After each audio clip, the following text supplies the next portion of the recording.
He began a fight, I would be grounded. If we both got straight A's, Mike would get a new video game console, and I'd get a pat on the back and a reminder to keep it up. Our parents, Tom and Linda, were constantly making excuses for their favoritism. Mike's younger. He needs more attention. You're the older one, you should know better. Mike's just more sensitive, we have to be careful with him. The constant barrage of unreasonable standards and gaslighting made me feel useless and disliked in my own home. As we grew older, the favoritism became more obvious. And when I was accepted to a good college on a partial scholarship, my parents barely mentioned it. When Mike opted to attend community college, they gave him a big party and purchased him a car for commuting. Never mind that I had been biking 5 miles each way to my part-time job for several years. I moved out as quickly as possible to get away from the harmful surroundings. I supported myself in college by working 2 jobs and taking out loans. Meanwhile, Mike dropped out of community college after just 1 semester, claiming that it wasn't for him. Our parents commended him for knowing himself, rather than conforming to societal expectations.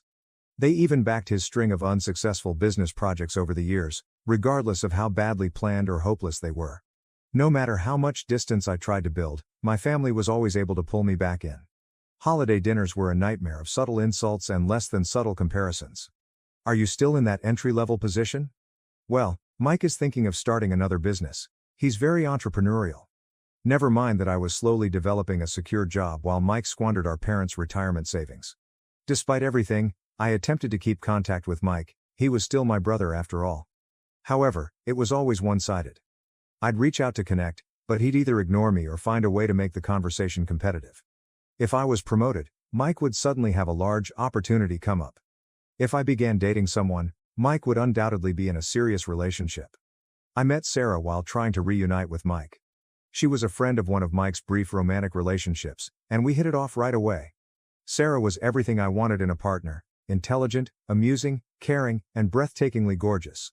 We started dating, and for the first time in my life, I felt completely satisfied and cherished. My folks, however, were not delighted. They made snide jokes about Sarah being out of my league, and questioned what she saw in me. Mike, on the other hand, took an uncommon interest in my life.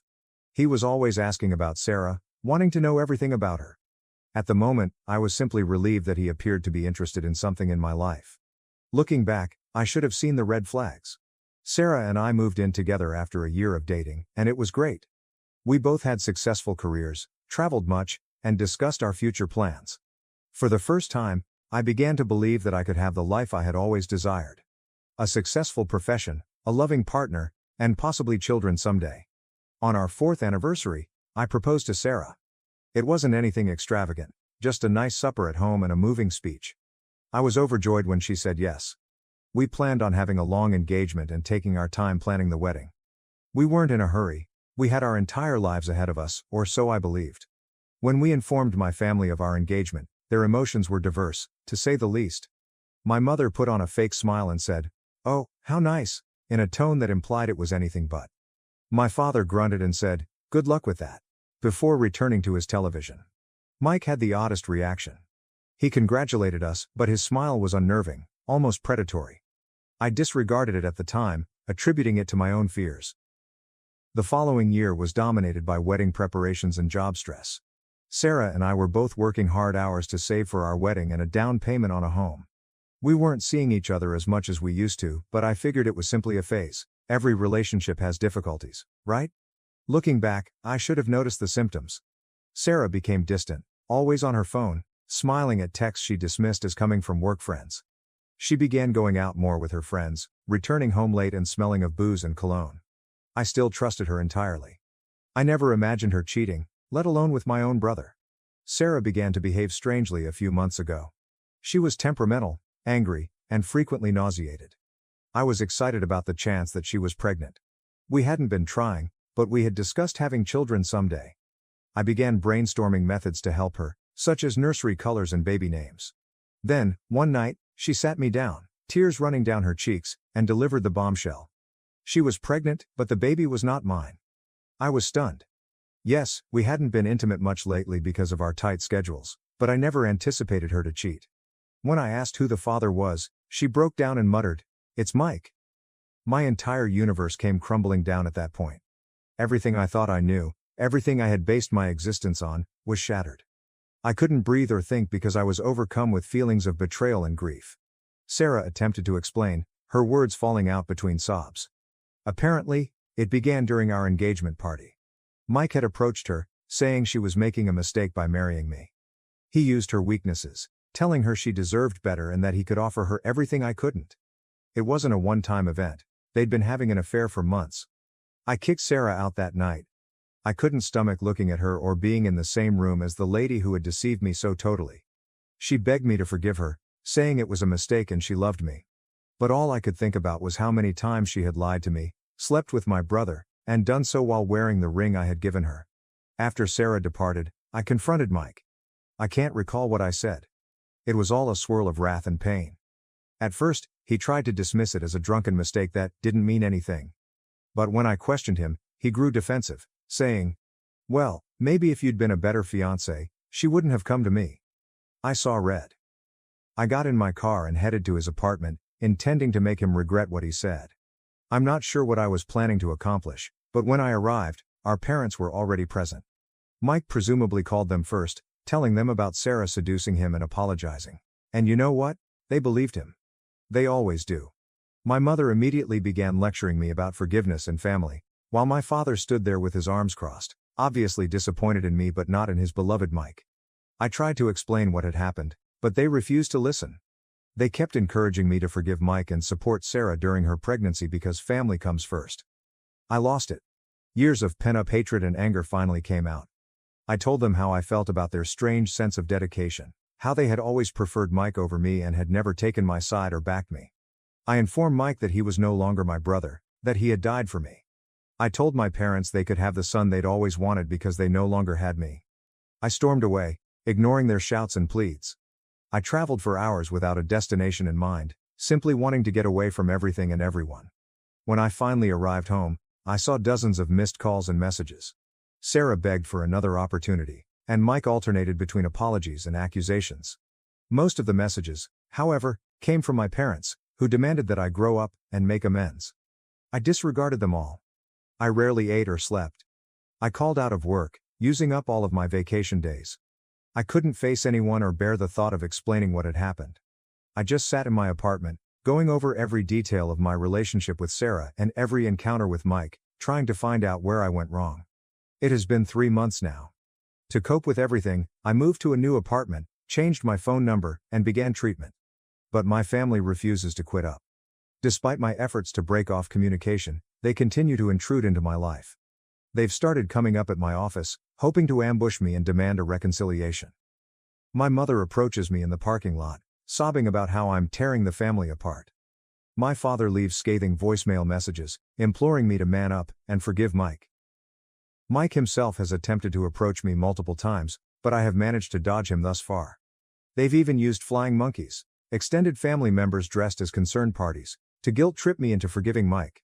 Aunts, and cousins I haven't spoken to in years suddenly phone, reminding me how important family is and how I should let bygones be bygones. It's as if they live in a parallel reality where Mike and Sarah made a minor mistake rather than a life-altering betrayal.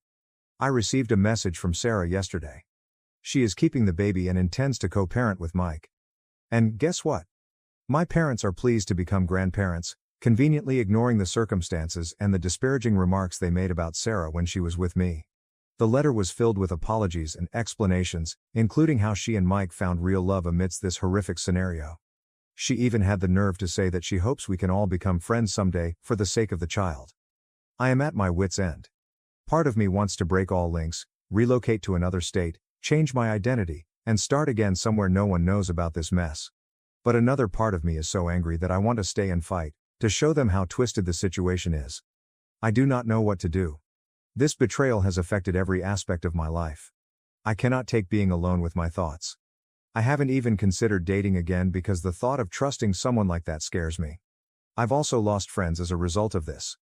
Those who believe I should take the high road and reconcile with my family, as if I'm the bad person for refusing to play happy families with the people who have caused me the most pain. The thought of Sarah and Mike raising a kid together, a child who should have been mine, is like a constant knife in my gut. I understand, cognitively, that the child is innocent in all of this. It's not the baby's fault that its parents are liars and cheaters. But I can't force myself to feel happy about its presence. My parents have begun to consider how I should participate in the child's life and how I will become an uncle. The thought makes me feel physically uncomfortable. How can I look at this child without seeing the ultimate emblem of my brother's betrayal? So, Reddit, my question is, am I an idiot for not forgiving my brother and ex-fiancée? Is it wrong to want to lose connections with my family over this? Any advice on how to proceed would be highly welcomed, as I feel as if I am drowning in a sea of deception and gaslighting. I apologize for this lengthy post. If you've made it this far, I really appreciate it. Writing it all out has been cathartic in a way. I'm not sure what I'm hoping to achieve by sharing this. Validation, wisdom, or simply the opportunity to scream into the void and have someone, anybody hear me. Edit. Oh my God, this blew up overnight. Thank you all for your assistance and advice. I'm astounded by the response, and it will take me some time to get through all of the comments. However, I wanted to answer a few typical queries. Yes, I have contacted a lawyer about obtaining a restraining order against my family. It is currently in progress. I do not intend to have any contact with the baby. It is not the child's fault, but I cannot become involved without losing my mind. For those who are curious about my work, I have already spoken with HR about the matter. They are aware and supportive. They've increased security at the front desk and given me the option of working from home more regularly. I am grateful for their understanding. Many of you have inquired whether I had contemplated moving to another city or state. It is definitely something I am thinking about. My company has offices in several other cities, so a transfer could be possible. I'm considering the advantages and cons. To those suggesting a DNA test, Sarah has admitted to the affair, and the timeline is congruent. I see no reason to believe the child is not Mike's. Even if it were my child, I doubt I could ever look at him without thinking about this treachery. The sheer number of people who have had comparable experiences has overwhelmed me. It's sad to understand how common this type of betrayal is, but it's also weirdly reassuring to know I am not alone. Thank you for sharing your stories. To the individual who inquired whether I had explored legal action against Mike for alienation of affection, I looked into it, but it is not recognized in my state. Even if it were, I doubt I have the energy for a judicial struggle right now. Several people have noted that Mike's behavior appears narcissistic. I've started reading about narcissistic personality disorder, and a lot of it rings true. It helps me comprehend, but it does not justify his conduct. Those inquiring about Sarah's relatives are as startled and outraged as one would imagine. They have stopped communicating with her and have reached out to offer me their support. It's a minor comfort, but I value it. To the person who inquired if I'd ever considered having my own children. To be honest, this entire experience has made me rethink if I even want a family. I'm trying not to make any big decisions while I analyze everything. I'll keep you posted if something big happens, but for now, my priority is to recuperate and move forward. Thanks again, Reddit. You have helped more people than you realize. Your support and recommendations have given me a lot to think about, and they've really been a lifeline during this difficult time. I may not be able to answer every remark, but please know that I read them all and they have helped me feel less alone. Update. Hello Reddit. It's been nearly 2 weeks since my previous post, and it has been a roller coaster. First and foremost, thank you for your invaluable assistance and guidance. I didn't anticipate my post to go viral.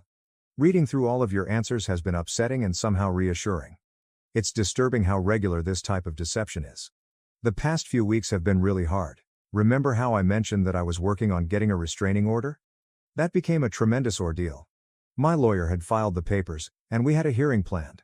I assumed it would be simple given the proof and the constant harassment, but I was mistaken. My parents arrived to court with their own lawyer, a high-powered attorney dressed in an expensive suit who most likely costs more per hour than I do in a week. They attempted to portray me as the insane one, claiming I was ripping the family apart over a simple misunderstanding, as if Mike had stumbled and fell into my fiancée. Fortunately, the judge did not buy it.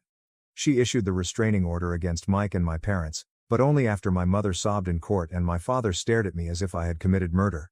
Mike's reaction, however, I swear, if looks could kill, I wouldn't have left the courthouse alive. As we were leaving, Mike attempted to approach me, but my lawyer intervened, reminding him of the newly issued restraining order. Mike simply scoffed and stated, "This isn't over. You can't hide behind a piece of paper forever." I'd be lying if I said his remarks didn't make me uncomfortable, but at least I have some legal protection now. My job situation has also been a nightmare. Remember when I mentioned my family visiting my workplace? It all culminated last week. I was at a client meeting when my assistant alerted me to the fact that my mother was raising a disturbance in the foyer. Apparently, she had brought a photo album and was showing my coworkers baby images of Mike and me while crying about how close her boys used to be. When I arrived downstairs, I found her surrounded by several uneasy-looking colleagues. She was in the middle of telling a story about Mike and me bathing together when we were toddlers. When she recognized me, she attempted to approach me, babbling about organizing a baby shower. I cut her off, telling her she had to go immediately or I'd call the cops for trespassing.